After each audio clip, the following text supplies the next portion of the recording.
Hello tout le monde! Nous allons parler dans cette vidéo d'un nouveau Le saviez-vous? On va s'attaquer à La Reine des Neiges.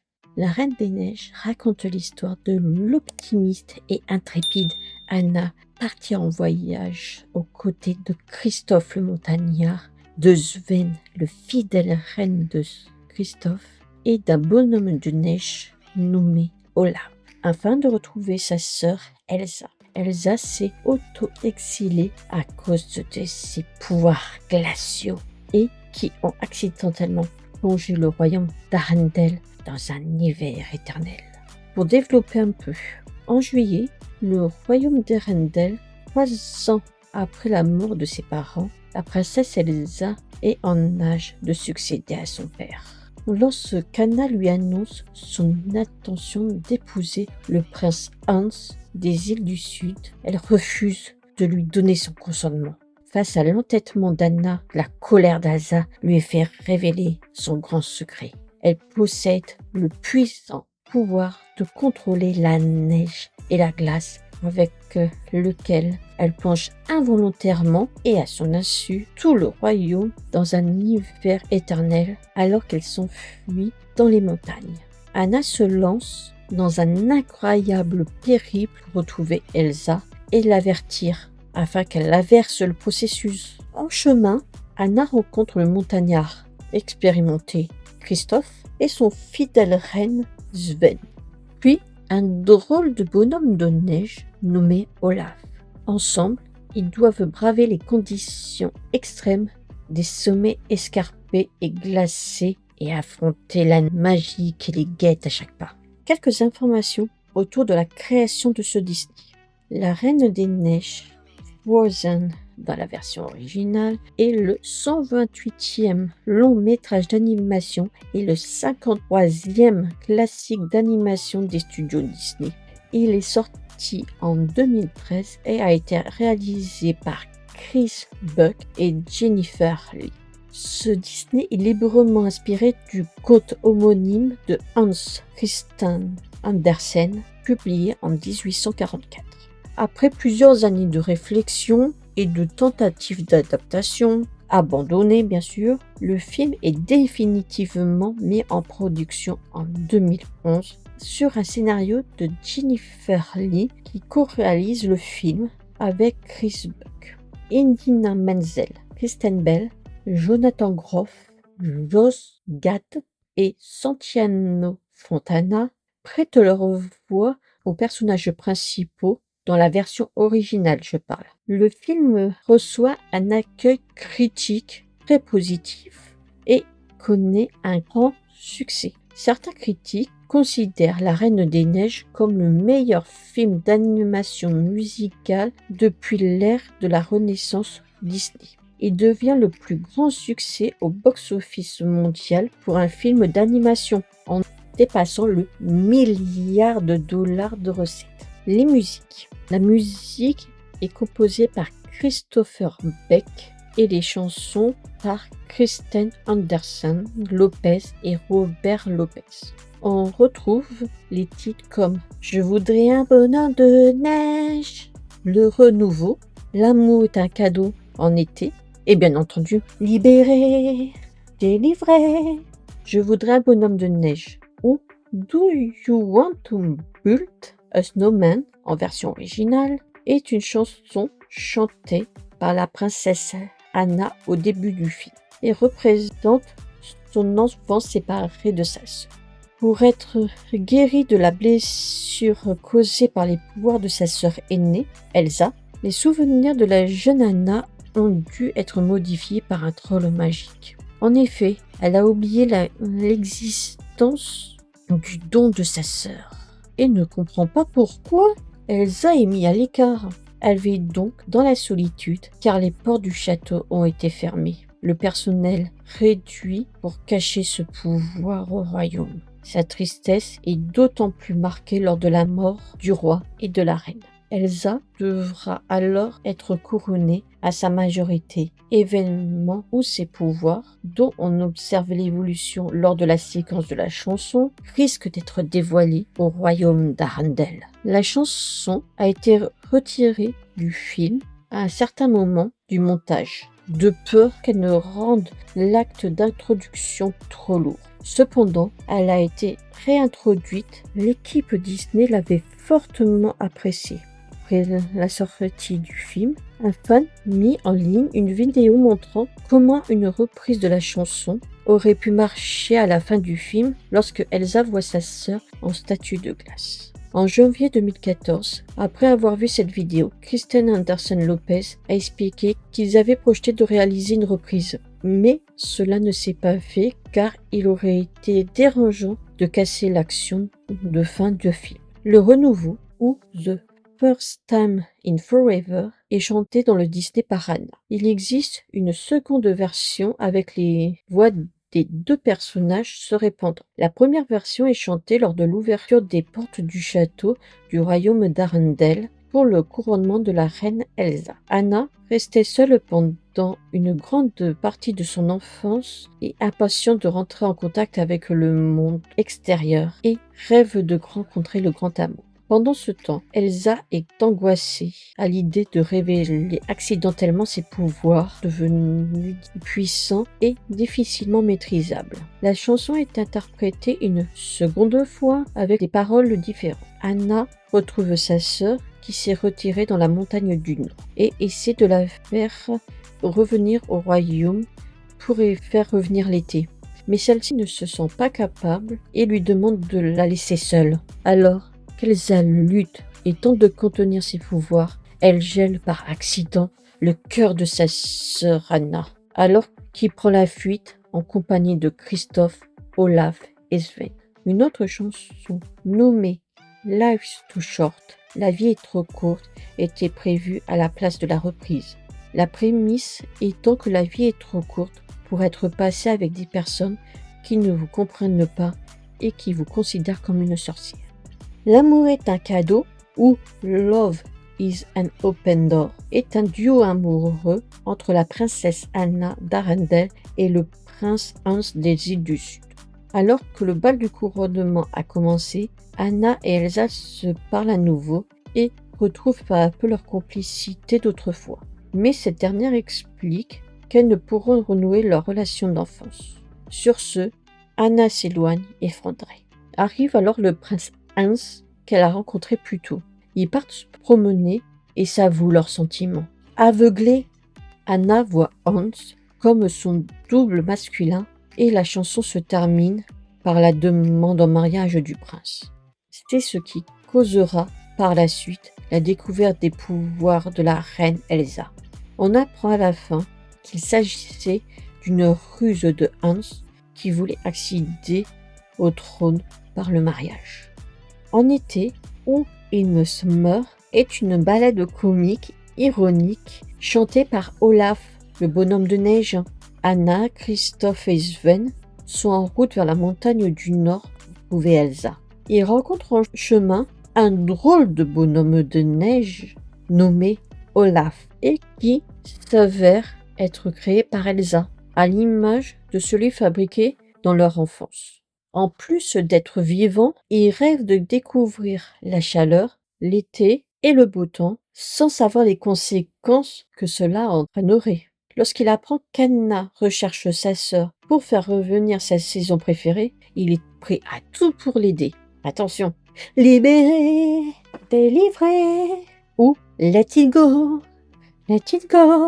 en version originale et la chanson interprétée par Elsa.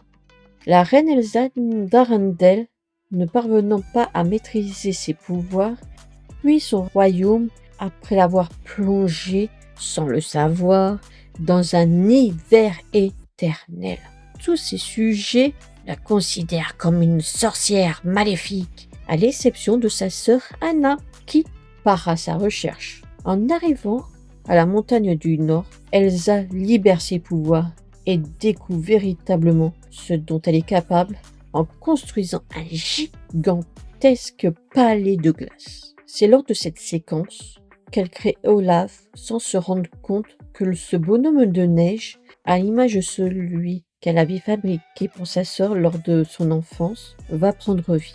Autour de la Reine des Neiges, la version originale de Libéré, délivré cumule plus de 3,3 milliards de vues en 2024 et demeure une des chansons Disney les plus populaires. Cette chanson est rapidement victime de son succès en acquérant une réputation de cauchemar insupportable pour les parents, dont les enfants la chantent en boucle.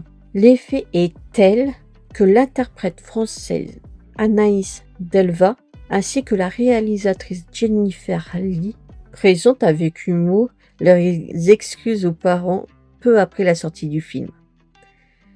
En plus de la version originale anglaise, la chanson est traduite en 43 autres langues et dialectes le 22 janvier 2024. Disney a même publié une version multilingue de Let It Go qui présentait 25 voix d'artistes différentes dans leurs versions respectives du film. Par contre, le 24 novembre 2017, le chanteur James Iero attend un procès pour plagiat contre Disney. Sa chanson « Voilà » aurait été reprise pour la chanson.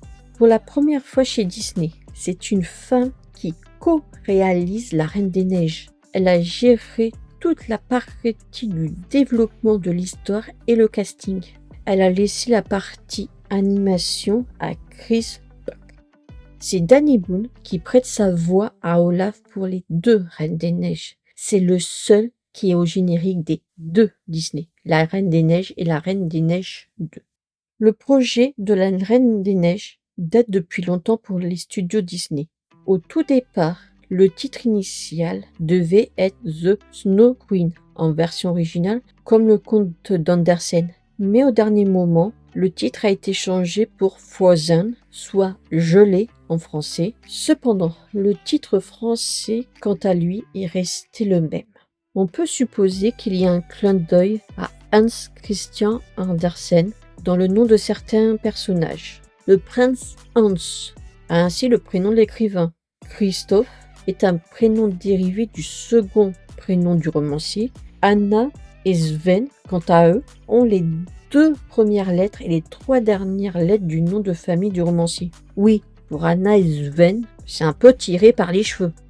Même si cela n'est pas flagrant, Elsa est plus grande qu'Anna. 1,73 m pour la première, 1,60 m pour la seconde. Il peut être difficile de dire dans les films quelle sœur est la plus grande, en particulier parce que les cheveux d'Elsa ont tendance à être sa tresse charismatique et ont beaucoup de volume. Il y a quelques moments où la différence de taille est plus évidente, comme la conversation qu'elles ont lors du couronnement. Selon Jennifer Lee, Elsa est née le jour du solstice d'hiver, tandis qu'Anna est née le jour du solstice d'été. Cela a beaucoup de sens car Elsa a un lien évident avec l'hiver grâce à ses pouvoirs, mais elle met plus de temps à se rapprocher des gens et plus introvertie. Anna, en revanche, incarne l'été avec ses tenues aux couleurs vives et sa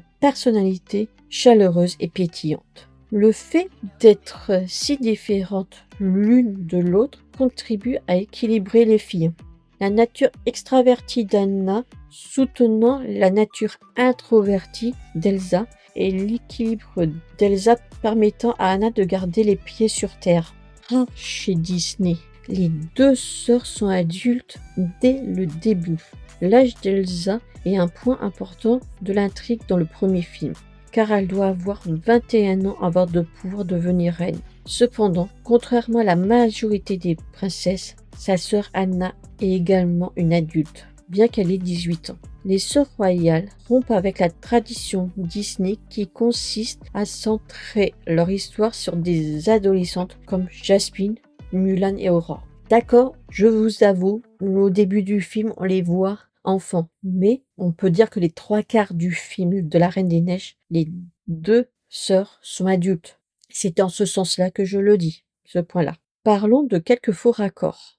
Quand Christophe et Sven ont raccompagné Anna au château et laissent des traces de pas dans la neige, qui disparaissent, comme par magie sur le plan suivant. Ou encore, quand Anna s'apprête à reprendre la chanson Le Renouveau, Olaf fait une apparition. Mais quand elle se met à chanter sur le plan d'après, son ami de bonhomme de neige a disparu.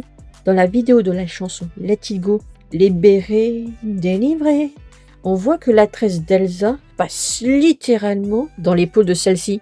Vous saviez que les objets changent de par magie? Ou juste fort hardcore, car ils avaient besoin de notre assise? Quand Anna chante le renouveau, elle saute à hauteur d'un tableau avec l'aide d'un canapé.